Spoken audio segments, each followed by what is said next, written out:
Olá, sejam muito bem-vindas e bem-vindos ao episódio número 39 do podcast do nosso programa de rádio O Espírito do Evangelho. Aqui é Antônio Campos. E hoje, dia 2 de dezembro de 2020, nós vamos finalizar a entrevista com a doutora Suraya Aissami, que é veterinária, palestrante espírita, dirigente no Centro Espírita Caminho da Luz aqui em São Paulo e uma estudiosa da espiritualidade dos animais, tema este que estamos desenvolvendo aqui nesses dois programas. No episódio anterior, vimos alguns assuntos como os animais têm alma, passam por provas e expiações, nossos bichinhos de estimação também progridem espiritualmente, quando desencarnam, os pets vão para uma colônia espiritual, e no programa de hoje vamos saber: os nossos animais de estimação podem nos substituir em nossas expiações e por isso ficam doentes? Os pets enxergam o lado espiritual? Eles tiram de nós as influências espirituais negativas? Os bichinhos de estimação podem reencarnar na mesma família? E o que fazer naquele momento delicado de decidir sobre a eutanásia? E toda a nossa conversa vai ter como base, como vocês sabem, principalmente as informações deixadas por Allan Kardec, em especial o item Os Animais e o Homem, no Livro dos Espíritos, capítulo 11. Nada como um guia confiável para nos ajudar a desvendar esse importante tema, a espiritualidade dos animais. No próximo bloco, os animais adoecem porque nos substituem nas provas e expiações?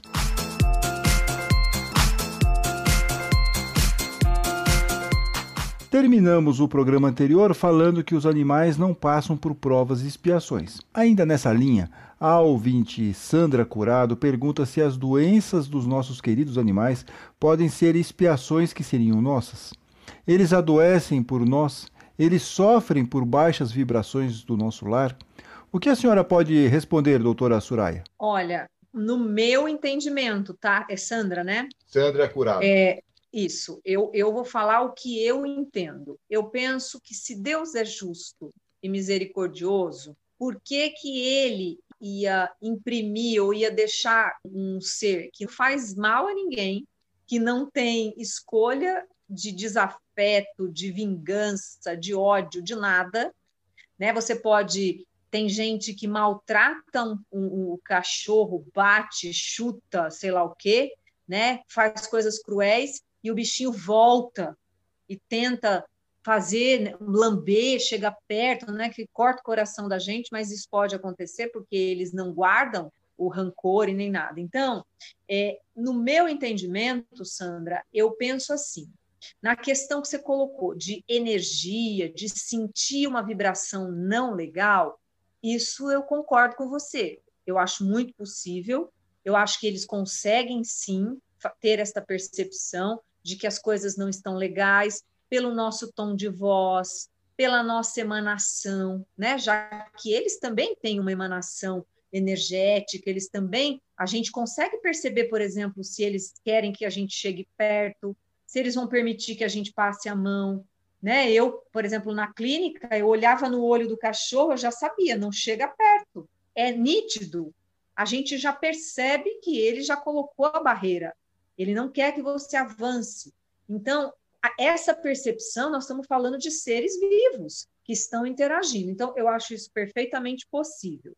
Agora, no meu entendimento, eu não acho que justo que o meu pet pague, aspas, né? Que não existe cobrança, mas por algo que eu fiz equivocadamente, né? Então, o que eu entendo é que eles conseguem sim detectar a minha tristeza, a minha raiva, o momento em que eles podem chegar perto, o momento que não, o clima ruim da casa, tanto que, por exemplo, eu já tive casos, conheci casos de pets, de gato, que ficava no túmulo da pessoa, do tutor que faleceu. Né? Cachorro que não saía do cemitério, por exemplo. Então, o que a gente entende disso? É uma ligação muito, muito, muito apertada, muito, muito amorosa, de devoção mesmo entre um pet e o seu tutor. Mas não significa que... Né? Então, eles sentem, por exemplo, a morte de alguém, se eles têm que mudar de lar, alguém adotou e não quer mais e vai e doa de novo, aquele bichinho vai ficando já um tanto quanto mais entristecido, mais medroso. Por quê? Porque vai registrando já alguma coisa, né? Tanto que eu tenho clientes, por exemplo, que falam assim: olha, doutora, ele não pode ver vassoura, sai correndo, tem medo. Por quê? Porque já teve experiências ruins, né? De gente que maltrata, que faz crueldade. Então, neste aspecto, tá? Eu penso que eles vão vivenciar aquilo que eles precisam. E é engraçado, né, Antônio, que realmente cada vez mais eles são muito parecidos com os seus tutores. Eu tenho muitos clientes, por exemplo, diabéticos com cães diabéticos, clientes que têm, por exemplo, epilepsia, tem cães que têm epilepsia, ou obesidade, o cão tem obesidade. Então, a gente percebe por quê? Porque é muito, mas muito estreito esse contato. Agora, no meu entendimento, não acho justo que ele tenha um problema de saúde porque eu fiz uma escolha errada, a menos que a minha escolha enquanto tutor, eu sei que ele é um cão diabético, mas eu dou para ele o que ele não pode comer. Aí já é da minha responsabilidade, né? Então, eu penso nesse aspecto. Porque a ideia seria assim, mais ou menos o bichinho ele puxa uma negatividade que viria para o seu lado, como se fosse um talismã, né? Tem muito isso do folclore, ou pelo menos no senso comum, que os animais teriam esse poder, mas é uma especulação, nós não temos muito como ser assertivos nesse ponto.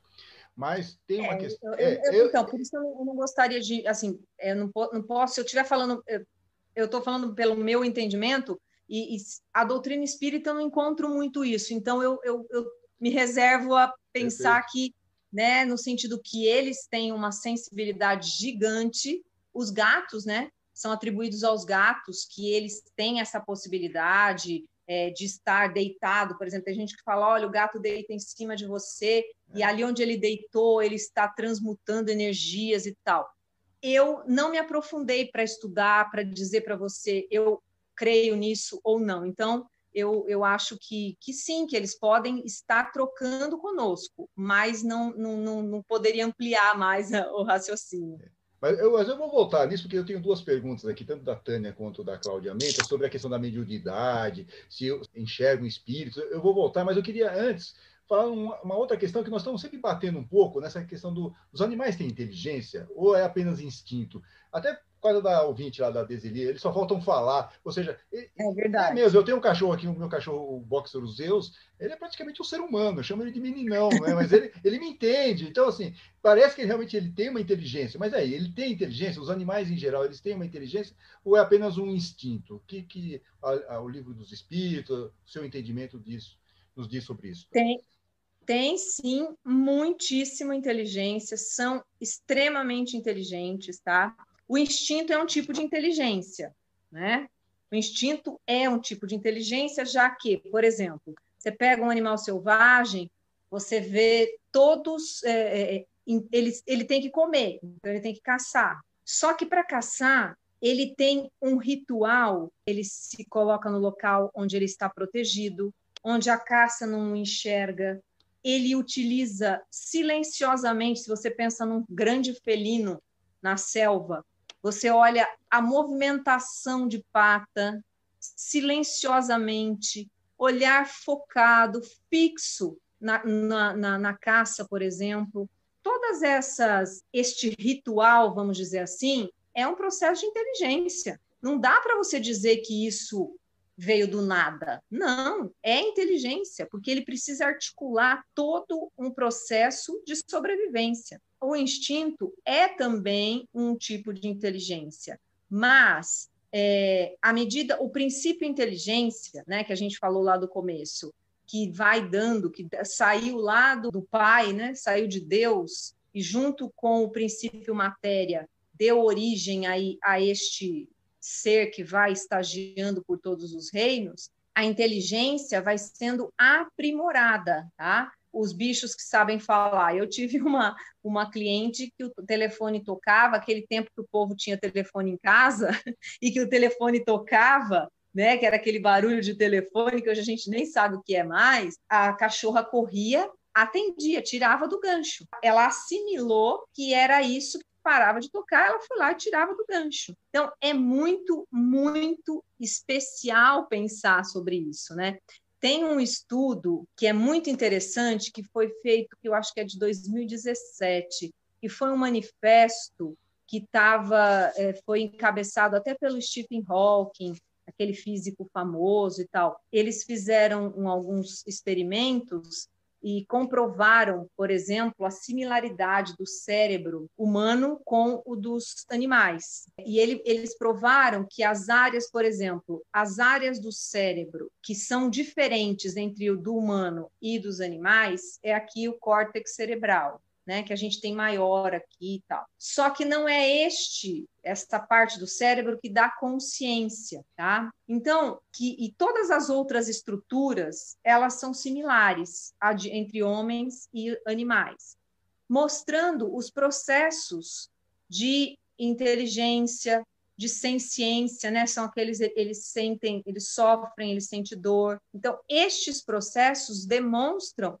já alguma complexidade desse cérebro e já denota a questão da inteligência também, tá? Então, que eles são, sim, com certeza, por todos os hábitos, cachorro e gato, então, né? Como você falou, é Zeus, né? Que você falou? Zeus, o Zeus, o meninão. Você olha, ele já sabe a sua resposta. Como você falou de linguagem, o que é a linguagem? Por exemplo, em todos os reinos, existe uma linguagem entre eles, entre as espécies. Eles se falam. Uma baleia está lá no mar e ela conversa com a outra, no jeito que eles entendem. O Zeus, a inteligência do Zeus é capaz de perceber você e o olhar dele para você já é diferente dependendo da situação que você chegou em casa. Você chegou em casa irritado, você chegou em casa, tipo, poucos amigos, o Zeus dá uma abanada no rabo e espera, né? Opa, pera lá, o meu humano hoje está meio diferentão, né? Vamos dar uma olhada, vamos esperar, porque estas ondas cerebrais, mentais, elas têm um percurso, elas se interrompem, né? Porque elas são fracionadas, mas existe sim esta questão de inteligência, com certeza. Agora, a doutora Suraya Aissami, vamos lá para o nosso lado especulativo, ou mais ou menos especulativo, que é o lado da mediunidade dos animais. A ouvinte Cláudia Menta, ela está perguntando se os animais têm algum tipo de mediunidade, se eles enxergam o lado espiritual, por exemplo, ou tem algum tipo de percepção, se eles podem se assustar, porque às vezes acontece isso, né? O bicho fica meio assustado, a gente não sabe o que acontece, e aí o pessoal logo especula, né? Ah, tá vindo o espírito. A Tânia, o pessoal para inventar a história é uma maravilha. A Tânia Russo também tem essa curiosidade. É verdade que eles enxergam espíritos? Eu li uma vez que os gatos protegem os donos e a casa de más influências. São amigos da gente de vidas passadas? Essa é uma segunda questão, né? A primeira questão é se eles estão protegendo os donos e a casa de más influências. E também se eles são amigos da gente de vidas passadas. É uma outra questão, mas é da Tânia Russo também. Então, veja, médium é aquele que é um intermediário. Então, para ser médium, a gente tem que, de forma consciente ou inconsciente, a gente faz um intercâmbio de comunicação, ou escrito, ou falado e tal. Então, não é médium neste sentido, mas os animais são impressionáveis pelos espíritos. Eles podem, sim, se assustar, eles podem, sim, identificar, eles podem, sim, por exemplo, eu tenho uma amiga que na casa de praia dela tinha um corredor entre a cozinha e a sala, ela tinha 2 cães, um não ligava, a outra, a fêmea, não passava pelo corredor. Ela ficava olhando, mas ela não passava, né? Então, e eu, por exemplo, eu faço meu evangelho no lar todas as segundas-feiras, à noite. Os meus gatos vêm todos e ficam do meu lado. Então, eu brinco que eles já estão sendo evangelizados. Então, eu estou ajudando eles a progredir, né? Só fazer um parênteses aqui, o Zeus também, todo domingo está lá, não perde um evangelho no lar também, impressionante. É impressionante. Então, eles são, sim, impressionáveis. Tem lá no livro dos médiuns, fala lá da mula de Balaão, que se jogou no abismo porque via uma falange, não sei se era porcos, agora não me lembro exatamente qual bicho que era, mas sabe, o cavalo que assusta. O André Luiz traz isso nos livros dele, né? O cavalo que, né, no nosso mundo, a pessoa maltratava o cavalo, mas o cavalo, quando passava por um determinado lugar, ele empinava e tal. Eles são, sim, impressionáveis, mas não dá para usar o termo médium, porque médium implica numa ação inteligente de intermediar entre os dois planos, mas eles são, sim, impressionáveis pelos espíritos, isso são. Ou seja, eles têm pelo menos a sensibilidade, eles conseguem perceber, né, esse lado espiritual. Sim, consegue sim.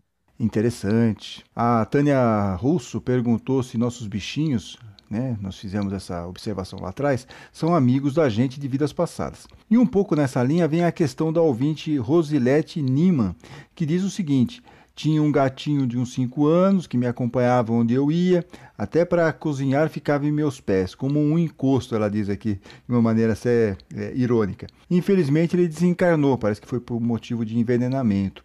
Tem muita gente maldosa nesse mundo, né? Há uns 6 meses, diz ela, resgatei uma gata filhotinha ainda. Ela faz tudo tal e qual o anterior, um grude só. Pode os animais reencarnarem tão rápido assim? Tamanha ligação de amor? Conclui a Rosilete Nima.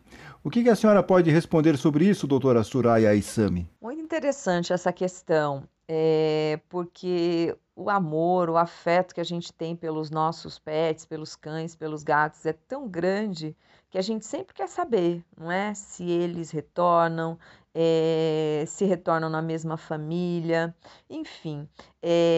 Hoje a gente sabe, como a gente até já conversou anteriormente, que pelo menos as instruções, as orientações que a gente tem pela codificação é que os animais reencarnam quase que imediatamente. Este tempo, né, a gente não conta da mesma forma que conta aqui, por exemplo. Entretanto, a gente entende que os cães, gatos e os animais não têm a necessidade de permanecer na erraticidade, já que não existe a reflexão, a tomada de decisões para uma nova encarnação, enfim. Entretanto, a gente tem aí alguns relatos de animais que estão na espiritualidade por alguns livros complementares. Mas a gente vai ficar aqui naquilo que a gente conhece, né, o que a gente se baseia também para pensar a respeito dos nossos animais, aí, como perguntou a nossa ouvinte.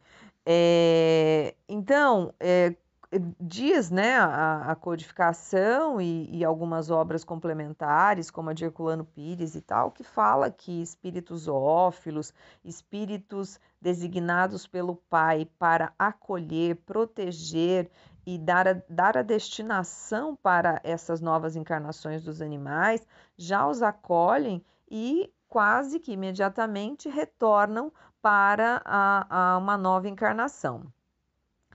A pergunta da ouvinte me fez lembrar também de uma história bem, bem legal que muita gente conhece, da Boneca, uma cachorra que o Chico amava, né? O Chico amava todos os animais, mas era uma cachorra muito especial. E ele tinha um jeito, né, de brincar, de falar com ela quando chegava em casa, que ele pegava no colo e dizia: Boneca, olha, tô cheio de pulgas. E ela começava, né, a fazer com o focinho, com as patinhas, tentando tirar as pulgas, né?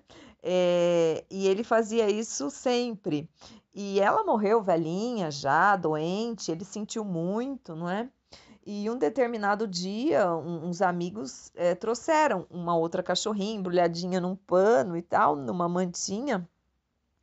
E ele pegou a cachorrinha e disse: Boneca, eu tô cheio de pulgas, tira as pulgas de mim. E a cachorrinha começou a fazer o mesmo gesto que a boneca fazia. E aí todo mundo ficou espantado, né? Todo mundo perguntou para ele. Aí ele falou: não, é a boneca que está aqui, sim, porque quando a gente ama, a gente tem oportunidade de caminhar juntos. Então é muito lindo, né, a gente pensar nisso, mas independentemente de qualquer coisa, queria deixar para nosso ouvinte que ame, né?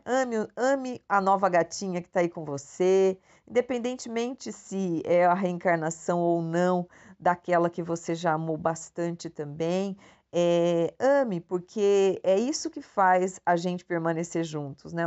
Os elos de amor é que nos trazem aqueles que amamos de volta. Então, cumpra aí a sua missão de amparar, de cuidar, de proteger, não é? Porque esses laços não se quebram, né? Então, muito boa sorte com com a sua nova bebezinha, né? Que ela tenha vida longa e cheia de muita saúde.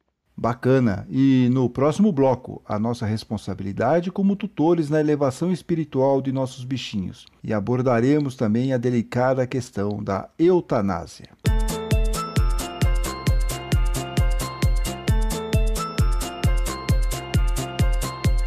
Voltamos para o último bloco de nossa série especial sobre espiritualidade dos animais. Estamos conversando com a doutora Suraya Aissami, que é veterinária, palestrante espírita, dirigente no Centro Espírita Caminho da Luz, aqui em São Paulo, e uma estudiosa do tema espiritualidade dos animais. Doutora Suraya, nós, os donos, temos um papel importante na educação de nossos animaizinhos, não? Na questão 236 do Livro dos Médiuns, Kardec diz o seguinte lá: o cão não faz progredir o cão. O que dentre eles se mostre mais bem adestrado, sempre o foi pelo seu dono. Ou seja, né, doutora, nós como donos de um pet temos responsabilidade também na evolução espiritual daqueles bichinhos e às vezes nos esquecemos disso, não?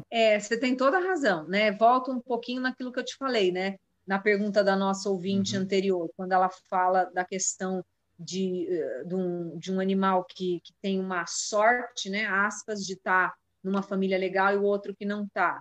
Nós estamos aqui para auxiliá-los. Então, por exemplo, eu vou dar um exemplo prático para você, como veterinária, trabalho na parte de nutrição veterinária. O que as pessoas fazem, né? A gente deseduca eles. Como? Dá essa bordinha de pizza. Dá a bolachinha. Deixa ele comer esse docinho, né? O Antônio, o pessoal, vocês não estão vendo, porque a gente está no podcast, mas ele já está assim, tipo, ele vai se enfiar embaixo da mesa. A bordinha da pizza pesou aqui. Então, se for recheada, então, melhor, né? O que a gente está fazendo aí? Quando óbvio que hoje a gente tem várias opções de comida balanceada, legal para eles, tá? Mas a gente está levando para eles alguns problemas de saúde. A gente está levando à obesidade, ao diabetes, e através dessas doenças, outras tantas. Os dentes estragando por conta de placas de tártaro e tal. Então, é só um exemplo para mostrar que nós, humanos, tudo que a gente vive, se a nossa casa é uma casa onde todo mundo é meio, sabe, aquela casa onde todo mundo fala alto, todo mundo briga, todo mundo é uma casa conturbada, o cachorro vai ser igual. É evidente, assim. Eles assimilam os hábitos. Se você não dorme, por exemplo, uma pessoa insone, o bicho te acompanha, fica com você. Por quê? Porque nós somos, especialmente para os cães, nós somos o macho alfa, porque cão só anda em matilha. Cão não vive sozinho na natureza. Ele precisa de grupo, ele é muito gregário, ele precisa de grupo. Então, ele elege. Por exemplo, Zeus, você é o macho alfa. Se você não estiver, ele é malandro e ele elege um outro. Mas, se você chegar, ele é danadinho, ele já vai para você. Porque é você que ele compreende como líder, como aquele que vai levar adiante. Então, os nossos hábitos, sim, influenciam muitíssimo, tanto na saúde física, como na saúde emocional deles, tá? Quando a gente humaniza demais, quando a gente tira deles... Essa, inclusive, é uma pergunta da Sandra Rodrigues, se nós, às vezes, não tratamos os animais, que seria um outro polo, né? Nossos animais de uma forma muito exagerada, quase como humanos, Se isso Sim, não causa algum prejuízo à evolução deles com causa. essa nossa atitude. Já aproveitando, já encaixando aqui a pergunta da Sandra Rodrigues. Por favor, continue. Totalmente, ela tem toda a razão. Por quê? Porque às vezes a gente extrapola.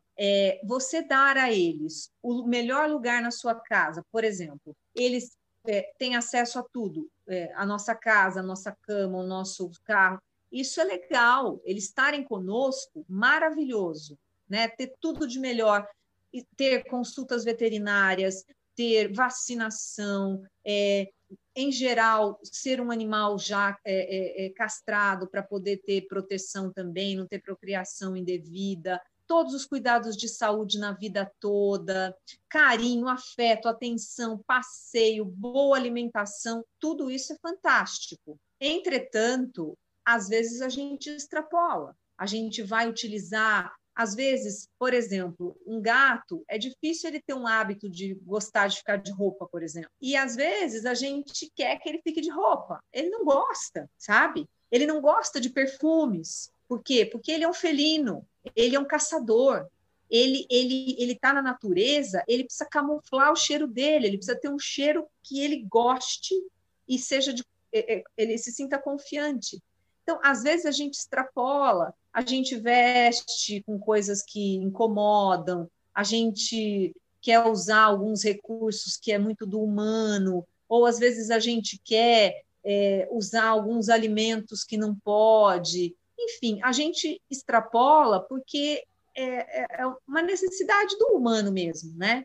Então, isso pode comprometer a saúde deles às vezes. Por exemplo, eles precisam conviver entre a espécie. E eu brinco, como eu te falei no começo, a gente tem um grupo que a gente visita os hospitais com os pets e a gente tem lá uma ficha de avaliação comportamental dos animais, um histórico de saúde comportamental e tal. E nesse histórico a gente brinca, a última pergunta que a gente faz é assim: ele sabe que é cachorro, né? Aí as pessoas respondem, não. Por quê? Porque às vezes nunca conviveu com outro cachorro, não gosta da companhia de outro cachorro, não aceita sair do colo do tutor, porque não interage com outros animais. E aí você perde aquela coisa deles cheirarem um ao outro, deles se sentirem o cheiro, né, do como que eles brincariam. Eu, por exemplo, gatos. Antigamente eu falava, não, tenha um só. Não, tenha dois. Porque os gatos, eles têm umas brincadeiras muito específicas de caçadores e que só dá para brincar entre eles. E essa brincadeira mantém eles com saúde, saúde mental, saúde emocional, que faz bem para eles. Então, Antônio, veja, quando a gente humaniza demais e mantém o cachorro ou o gato só no seu colo, ou só com uma atitude muito de uma criança, por exemplo, só para você, às vezes a gente pode comprometer o bem-estar deles. Então, tudo tem um tempero, né, Antônio? Na vida, o legal é a gente temperar. Proteção, cuidado, banho, carinho, brincadeira, super ok. Mas sem exagero, né? Sem fazer deles um bibelô, assim, uma coisa que não tenha uma vida própria, né? Exato. E aí eu deixei mais ou menos para o final a questão que é uma questão mais delicada de todas, e é uma questão que sempre, de uma forma ou de outra, acaba impactando os tutores em algum momento. As ouvintes Ana Maria Rubim, a Lucelena Cortini, elas fazem a seguinte pergunta, que é a eutanásia. Às vezes né? Qual é a sua visão, doutora, sobre esse assunto? Devemos ou não abreviar a vida do nosso bichinho de estimação em face de uma doença grave? Há consequências para o animal, do ponto de vista espiritual, claro, né? E para o dono, se tem, quais seriam essas implicações? Olha, Antônio, eu tenho refletido muito sobre isso. Eu digo para você que eu vou começar meio que pelo fim. Eu já tive uma cachorrinha minha que foi eutanasiada por conta de um comprometimento cerebral, por conta de um tumor e tal, e ela convulsionava sem parar. Nenhuma medicação fazia com que ela parasse, então ela não tinha nenhuma possibilidade de retorno como a gente imaginava, né? Mas, assim, o que eu quero dizer para você? Vou começar pelo fim. Sempre, sempre, sempre optar pela vida, né? Sempre. Se a gente puder, o quanto a gente puder, a gente opta pela vida. Por quê? Porque, assim, ó, se a gente vai lá no Livro dos Espíritos, tem, né? Como a gente falou, os animais não têm expiação, não tem prova, não tem lei de causa e efeito, nem nada. Então, acho que é a 602 que fala sobre isso, né? Que os animais progridem pela força das coisas, então ele não tem a expiação. Entretanto, né, eles não são submetidos a essa lei.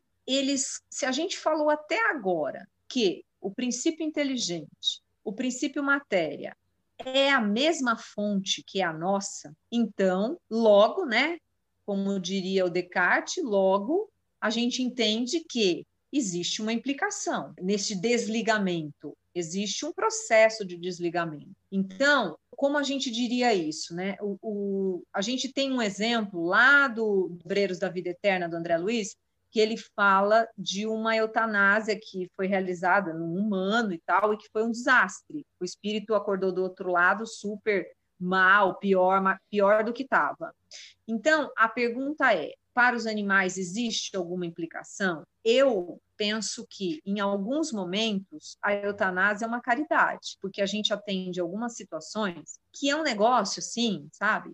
É um animal totalmente, né, de atropelamento, câncer, de casos, por exemplo, de tutores que não têm condição de cuidar, que não vão cuidar. Tem situações e situações. O ponto extremo do lado de cá, da banalização, já aconteceu comigo, por exemplo, de pessoas tocarem a campainha da clínica para perguntar quanto era para fazer eutanásia. Em geral, a instrução que a gente dá, né, para quem atende a porta e tudo mais, é dizer, olha, mas, assim, como assim, né? A eutanásia não é algo que você chega e pergunta quanto que é a taxa. Não é isso. A eutanásia, quando lá na ponta, se não houver nenhuma outra possibilidade, é você, o tutor, optar por isso de uma forma que é um sofrimento absurdo, porque nenhum tutor quer fazer isso. É absurdo.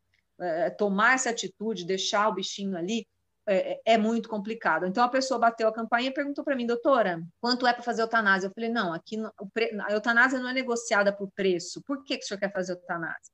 Ah, porque eu tenho um cachorrinho de 12 anos, 13 anos, sei lá, e a minha filha vai ter um filho, vai morar na minha casa e eu não quero, não pode ter cachorro. Então, assim, veja, eu fiquei pensando assim, olha, quando o senhor tiver um pouquinho mais velhinho, né, usei assim meu coração bem peludo, quando o senhor estiver bem velhinho, alguém vai bater numa porta e dizer assim, eu posso deixar meu pai aí? Porque ele já não está me servindo mais, né? Então, assim, são umas coisas que a pessoa pensa que o bicho é um objeto, sabe? Então, a eutanásia não pode ser banalizada e a eutanásia, ela não é uma opção assim que você vai usar, você só vai usar em extremo recurso, tá? Lá no fim, na ponta. Por quê? Porque a gente realmente não sabe se o pet, quando chega do outro lado pela eutanásia, se ele tem algum tipo de sofrimento, se esse desligamento fica mais complexo. A gente não tem essa notícia, né? Os espíritos disseram que a gente ainda não tem capacidade para compreender tudo, né? Então, assim, por exemplo, a gente como veterinário, nosso conselho nos permite. Tem um código lá de ética que permite que o veterinário faça, tem como ele pode fazer a eutanásia, então não é só o médico veterinário pode fazer isso, com todos os recursos, sem sofrimento, sem dor para aquele animal. Entretanto, eu vou te falar por mim, uma das coisas que mais me deixava aflita e que eu não conseguia fazer na clínica era a eutanásia. Aquilo, para mim, me deprimia de um tanto. Eu voltava para minha casa, eu lembrava da carinha do bicho, eu não conseguia. Então, eu não conseguia fazer. Então, para mim, era devastador para minha alma ter que fazer uma eutanásia, tá? Mas existem casos e casos, sabe? Eu acho que todos devem ser avaliados sempre com a preservação da vida, com amor, com respeito, com dignidade àquela vida que está ali na sua frente, tanto pelo médico veterinário quanto pelo tutor. É uma questão mesmo delicada e é sempre um impasse, uma situação muito difícil para o tutor definir uma questão como essa, porque é duro. Você vai para uma clínica, você vai com seu bichinho para o médico, aí o rim não está funcionando mais, está sofrendo, o que faz? Isso acontece muito com gatos, né?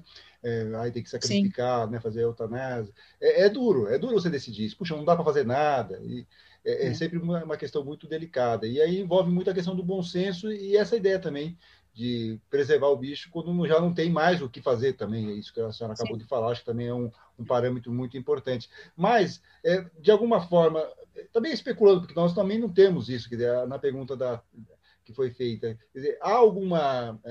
se a gente causa a eutanásia do bicho, há algum reflexo para a nossa vida espiritual isso, assim, alguma coisa negativa, ou isso é algo intangível, é uma especulação que não vai nos levar a nada? O que a senhora acha sobre isso?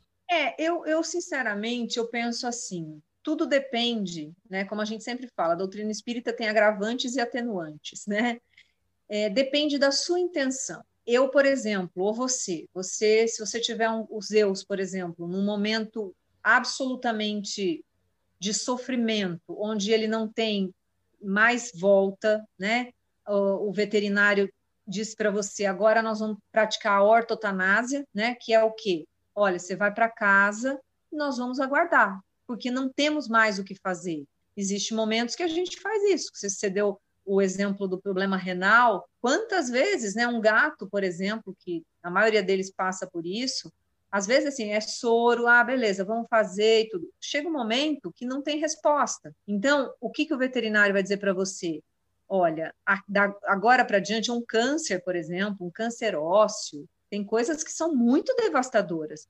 No humano é aplicado a ortotanásia. Tem pessoas que dizem, olha, eu sei que eu tenho um câncer, já foi feito tudo, eu não quero mais ficar no hospital, eu quero ir para minha casa, conviver com os meus familiares o máximo que eu conseguir, até o tempo que for possível. Ou eu estou no hospital, mas eu não quero que, se acontecer, por exemplo, uma parada cardiorrespiratória, não façam nada. No sentido de que a partida vai chegar no momento certo, no momento em que todo aquele fluido se foi, não tem mais nada de fluido vital. Então, o que eu penso? Se eu tiver que tomar... Eu quando tive que fazer nessa minha cachorrinha, eu não vejo como eu ter um débito, no sentido de que eu não fiz uma maldade. Eu sofro até hoje, porque eu não me sinto no direito de tirar a vida de ninguém. É muito duro quando você tem que tomar essa atitude. É muito difícil. Veja, não dá para dizer, então você vai pagar.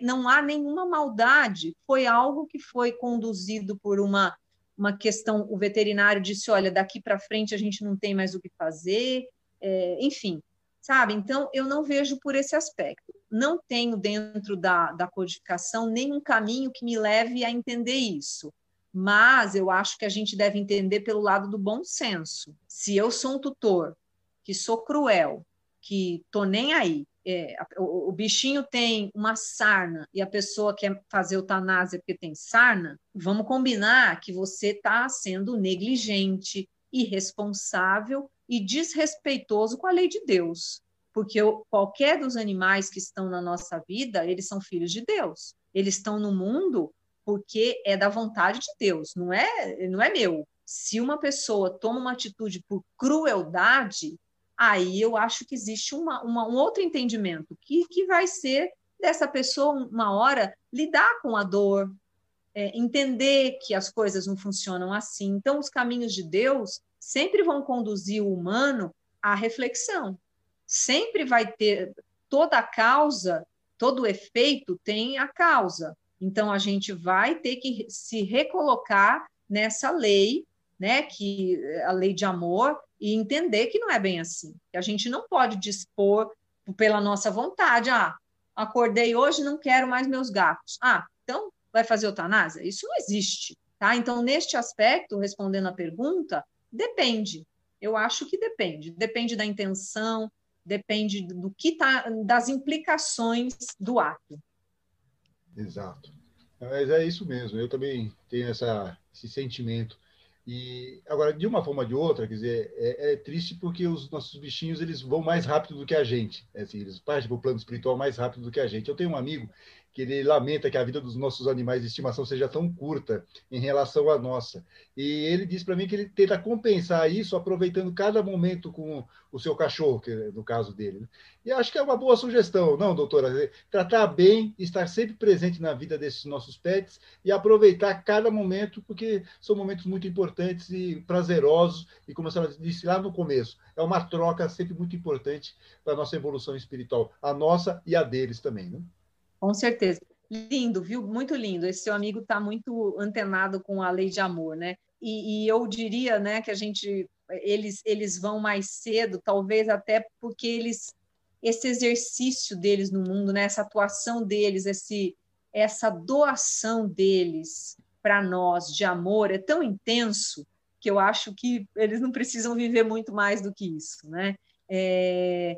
O respeito por eles, o quanto eles nos auxiliam. A gente está num momento super assim dramático, né, da humanidade, no sentido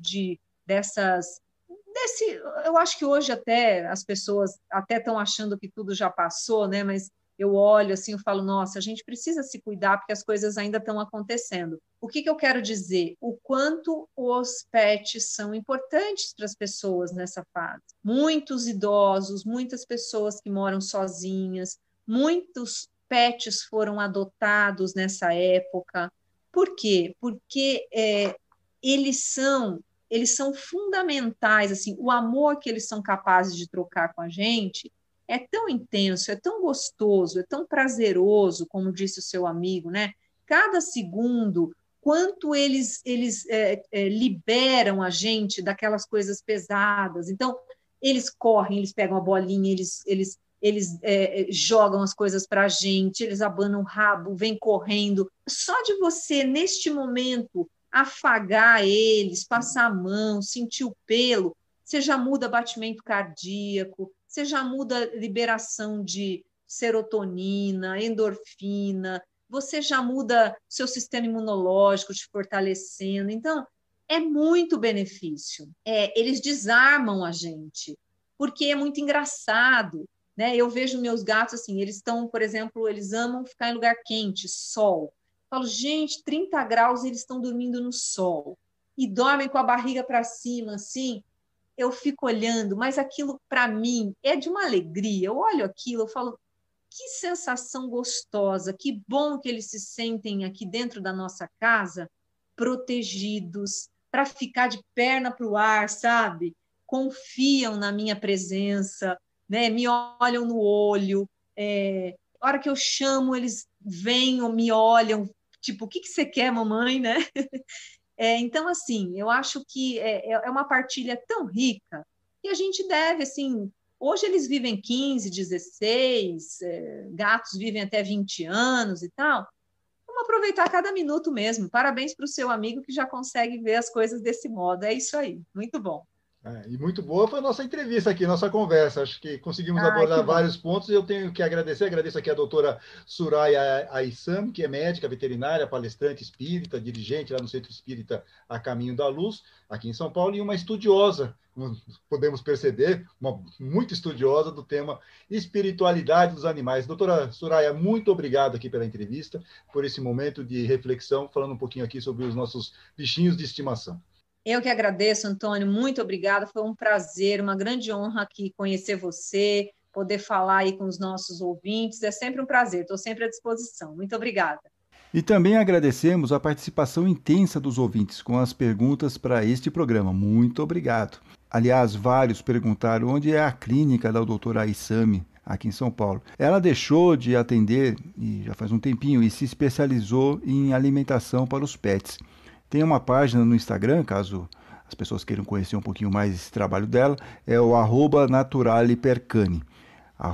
@naturalipercani, o Naturale com 2 T's e 2 L's. Alguns ouvintes também pediram informações sobre aquele projeto que ela mencionou, esse projeto voluntário de levar animais aos hospitais para interagir com pacientes.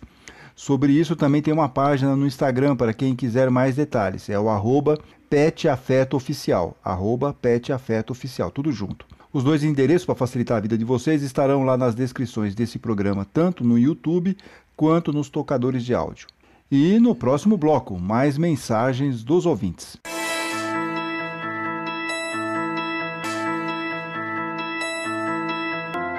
Bloco final do programa O Espírito do Evangelho, agora com as mensagens dos ouvintes. Em nossa página no YouTube, a Ângela Fernandes agradece pelos esclarecimentos sobre a espiritualidade dos animais. A Solange Aparecida também deixou uma menção lá e diz que temos muito que aprender com nossos filhos de 4 patas, é verdade. Aos ouvintes Shirley Valelongo e Luciene Nogueira também ficaram felizes por terem tirado muitas dúvidas sobre o assunto espiritualidade e os animais. Ainda enviaram mensagem sobre esse programa a Célia Pavan, a Ana Pérez, que disse ter ficado feliz em aprender mais sobre nossos irmãozinhos peludinhos. Achei fofinho isso aqui. A Regina Domingues também enviou mensagem, a Tânia Russo, a Zuleika Arvati. E a Zuleika, ela disse o seguinte, que nós temos que continuar vigiando e denunciando os maus tratos aos animais. Sem dúvida, Zuleika, é isso mesmo. Temos que ficar vigilância constante. E continuem acompanhando o podcast O Espírito do Evangelho, tanto no YouTube quanto nas diversas plataformas de áudio como Spotify, Google Podcast, Apple, Castbox, Deezer, Anchor, entre outras. É só se inscrever até para ficarem atualizados aqui com as novidades do nosso canal. E até a semana que vem, quando falaremos sobre a paz. Isso, falaremos sobre a paz. E afinal, a paz é deste mundo? É o que saberemos no programa da semana que vem. Fiquem bem, fiquem com Deus.